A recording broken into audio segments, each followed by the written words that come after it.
Yes, sir. Welcome to the Mission Podcast. I'm your host, Brian Butler, and I'm blessed today to have with me Roland Thomas Butler Jr.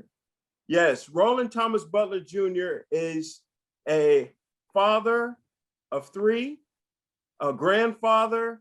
He has served in the United States Air Force for over 20 plus years.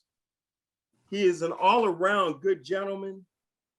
He has his master's of physical therapy and now works as a coordinator physical therapist in the following areas of interest: fall prevention, preoperative and postoperative rehab, postural awareness, and core strengthening, just to name a few.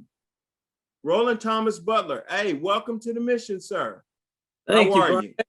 Thank you. I'm doing well. How about you? Yes, I'm doing excellent. Hey, I know my viewers are looking and they're like, this gentleman that Brian is interviewing right now is a stunningly handsome gentleman. And I think Brian looks like this guy. So I'm gonna let the viewers know this is actually my uncle. He's one of the Roland Thomas Butlers that raised me, senior. Beautiful man is his father. So yes, we are related. So the good looks run in the family. You look great, Unc. And so do you. That's the only time I'm gonna refer to you as my uncle during this session. Okay. But I wanted to let the people know because they probably thought we was twins when they was looking at it. I had to let them know that it's not the camera. We ain't playing tricks on you. It's just a slightly older version. Exactly. You know what I mean? More experience and distinguished. But welcome to the mission. I'm glad to have you. And Mr. Butler, you served 20 plus years in the military, and thank you for your service, number one. Thank you. I want to say that. But then once you finished with your military service, you went into the medical field. So what interests you? What piqued your interest and caused that to happen? Well, when I went into the Air Force, I was a young guy, 18 years old, still playing sports, playing intramural basketball, and I got injured. So went to the clinic and they told me I needed to go to PT. So for me, coming out of basic training, initially PT was, I get up at 5:30 in the morning and we got to go run and do exercise. And so I initially got a little upset.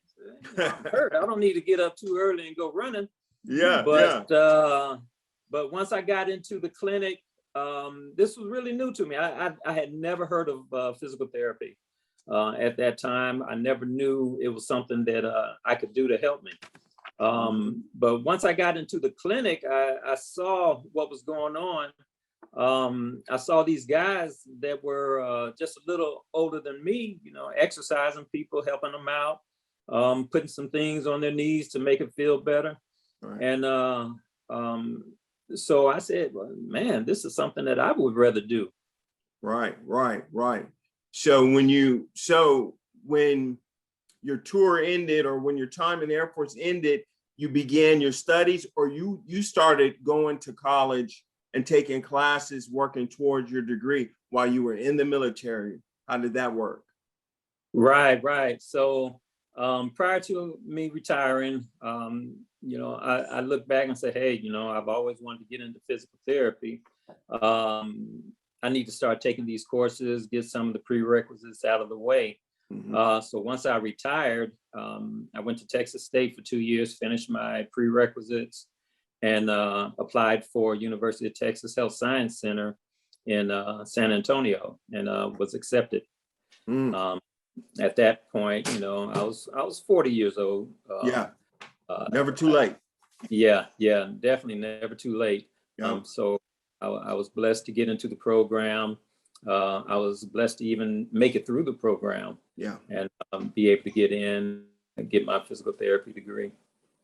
So that's interesting, and I know the viewers want to know, because a lot of times, as African Americans, as kids of color, people of color, we look at sports almost like a way out sometimes. And Mhm. we think of basketball, football being actually on the field or on the court. But you, who went to school, many years of schooling, are on the other side of that, showing that it's possible we don't just have to be on the field or the court tearing our bodies down. We can be the people on the other side that are helping the athletes to build their bodies back up, and just helping people in general to build their bodies back up. So, I Right. mean, I think that's really instrumental.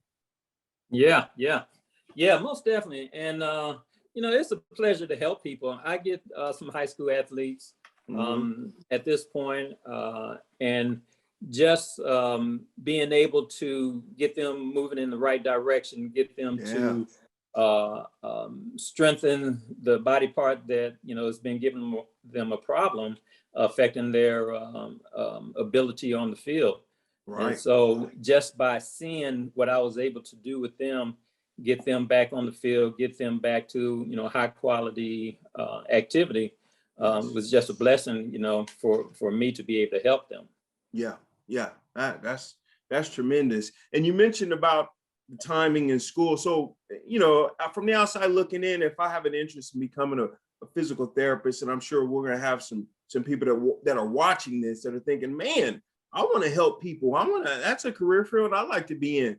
How long was this schooling, in terms of years? And I know you had to go part-time because you had a full-time job in the military. But if someone, as a youth is looking at it, what can they expect as far as the schooling, and what type of training do they have to have in order to be a physical therapist? Yeah, so physical therapy, right now, they're all pretty much doctorate programs. So you have to go through your bachelor's degree, and usually you can get an undergraduate degree in biology, kinesiology, exercise sports science.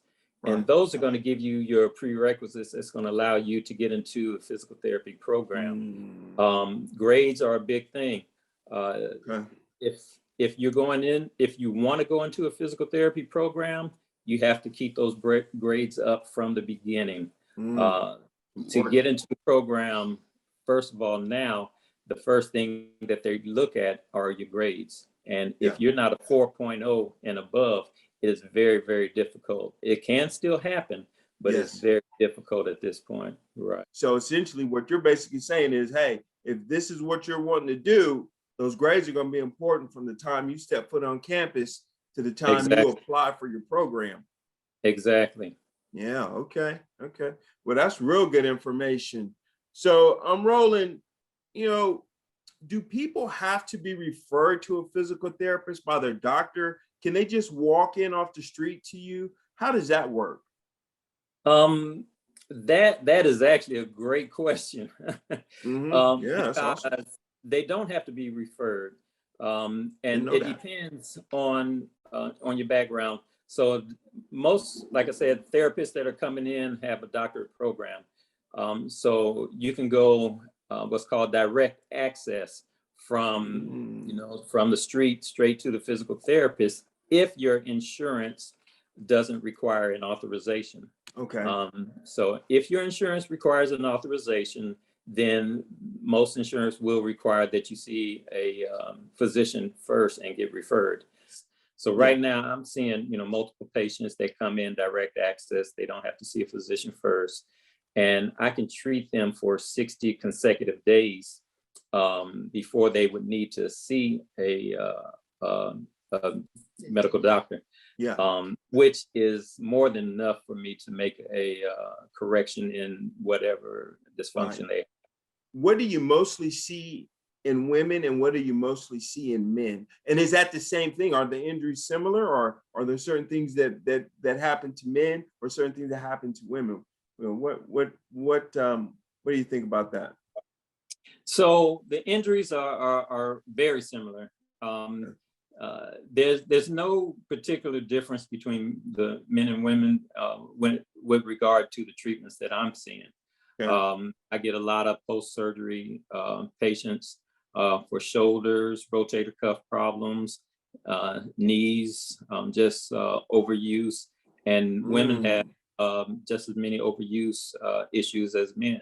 because of COVID-19, we're seeing a number of people that are coming in with respiratory problems and basically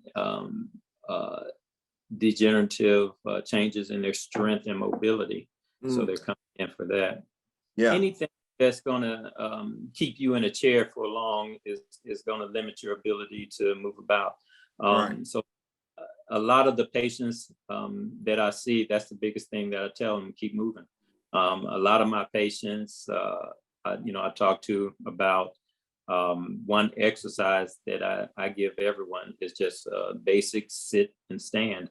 So from a standard sized chair, stand up, sit down, stand up, sit down, repetitions of 10 to 20.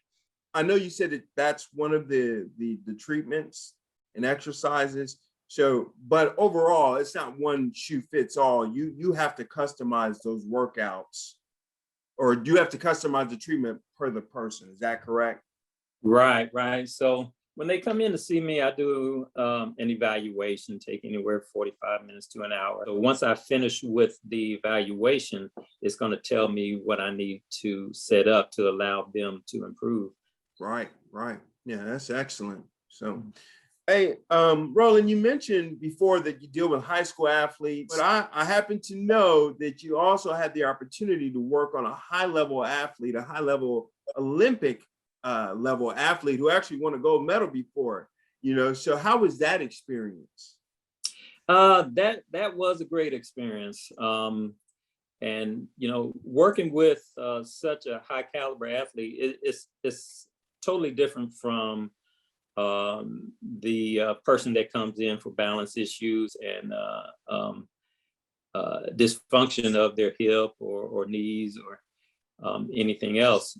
So working with this athlete, it was an eye opener for me because it made me realize everyone's not built equally.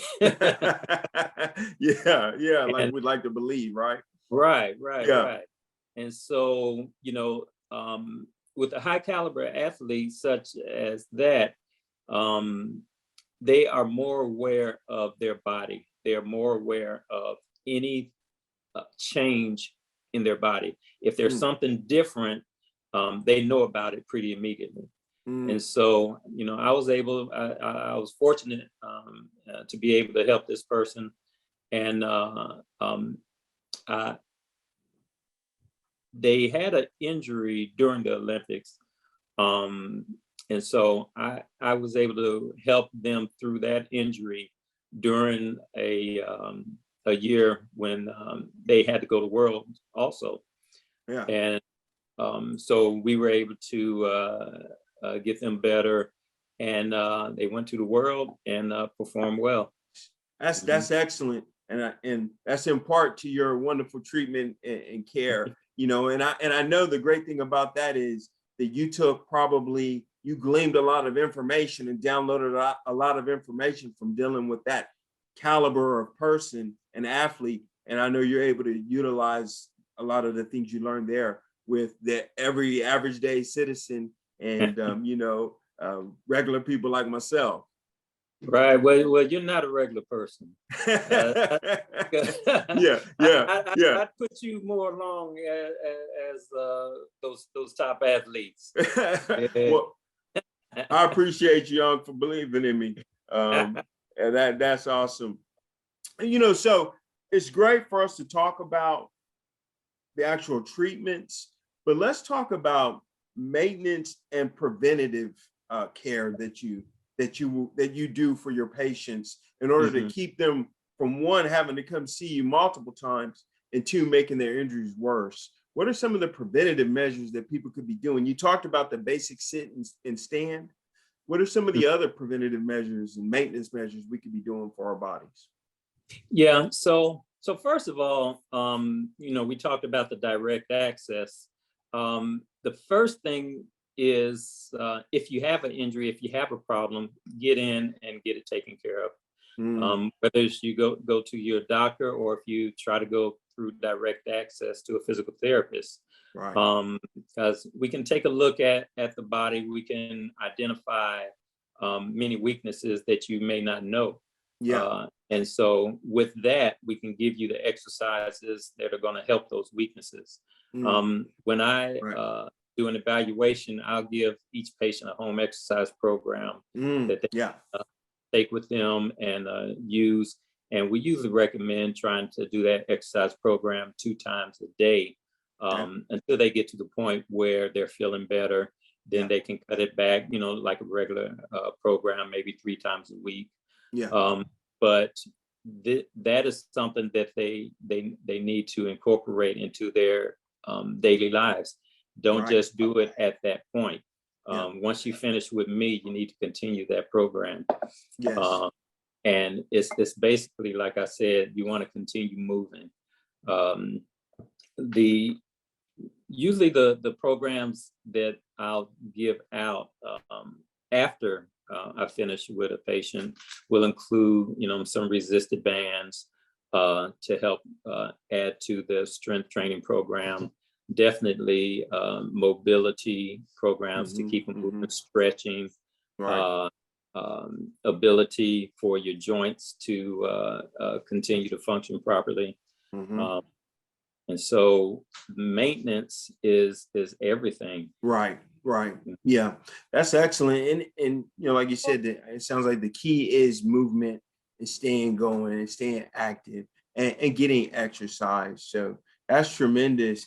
Hey, Roland, if you had to, and I know you shared the sit and the stand, but what would be one or two other staple exercises that people should have that they're doing, daily or weekly?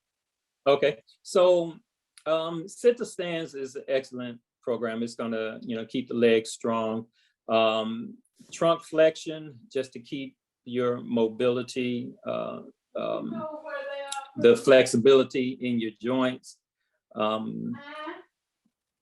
Back bends, side bends. One of the exercises that I give most people are piriformis stretch. So you have a muscle in your hip called the piriformis that presses on the sciatic nerve when it gets tight. So a lot of athletes, a lot of high school athletes, pretty much just about every high school athlete that I work with that have leg or back problems have tight piriformis muscles. So I'll give them the piriformis stretch and sciatic nerve glide that is going to allow them to help the sciatic nerve function better, move better. When it's trapped under the piriformis muscle, it's not moving and it's not sending the signal that it needs to, have the lower leg function. So that's one of the major exercises, particularly for high school kids.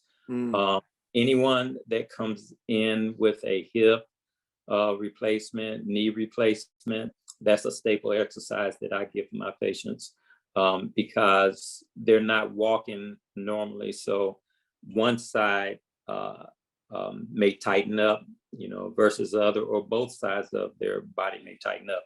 And so just about every low back problem, hip problem, knee problem, I'll give them that piriformis stretch with sciatic nerve glide. So just to give people an idea, if they're wanting to try this at home, like right now, am I a standing and bending stretch, or is that a sitting and pulling? What type of movement is that?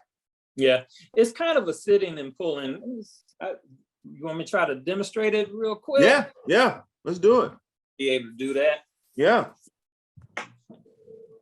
Well, the piriformis is the muscle that goes from your trochanter, your hip bone, to your tailbone, basically. Okay. And what you want to do is cross the foot. You can't see my foot, but my right foot is crossed over my knee. Okay. And you want to grab the knee, sit up tall so that your back slightly arched. Okay. And you want to bring this up towards your opposite shoulder. Okay. And you want to feel stretch right in your buttocks. That's the piriformis stretch. Oh, okay. So you'll do that, hold it for about 30 seconds. Do it about 3 times. Okay. And Okay. right after that one, you want to do what's called the sciatic nerve glide. It's like a hamstring stretch where you're leaning into it, keeping the chest up straight. Don't round your back. Yeah. Keep the back straight, chest up, and you lean into it till you start to feel a stretch in your hamstring muscle. Nice. Yeah. So after you feel that stretch, you'll want to rock this foot back. And I usually give them 20 times, 20 repetitions. 20. And what this is doing, because the sciatic nerve does not stretch, it moves. So after you've loosened up the muscle, you're rocking the foot back and forth while you're leaning into it to allow the nerve to move under that muscle. Yeah. Once you do that, it's going to give the nerve the ability to send the signal to innervate the muscles. Yeah. Yeah. It usually innervates. So you feel like with those, if people just continue to do those, once or twice a week, correct? I'd say, yeah, if they could do 2 to 3 times a week, particularly with those sit to stands, the step ups, and just continue to stay in motion. I think that's throughout the week is gonna definitely help. Yeah. That's great, because I feel like if the viewers haven't picked up on it yet, because you've mentioned it and you've been very clear in that, which is stay in motion and be active. Exactly. Well, that's excellent. Hey, Roland, before we end the podcast, I couldn't help but to notice I'm a fan of jewelry and nice necklaces, and I see that wonderful pendant on your neck. Is there some background with that, man? That is beautiful. Yeah, there's definitely some background with that. This, well, there's 2 things. I have a crucifix here. Yeah. But the pendant belonged to my father. And it was handed down to me. I've had this around my neck since February of 1992. Wow. And it stays there, and it keeps him close to my heart. Yes. And yes. I love definitely. that. I love hearing stories like that, and we all need our mentors and those people that mean a lot to us. You're one of those people to me, obviously, and obviously, Mr. Senior, Butler Senior was one of those people to me as well. So yeah, I couldn't help. I could see it, moving. I could see it, hanging there, and I said, man, I'm gonna comment on that because it caught my eye. But once again, circle back as we're wrapping up. Appreciate your time, Mr. Butler, and we wish you nothing but the best moving forward. And thank you so much for joining me on Welcome to the Mission. Well, thank you for the opportunity. And I think you're doing a great thing. I think you're helping a lot of people. And I think there's a lot more people out there that as they tune in are going to get a lot of valuable information from it.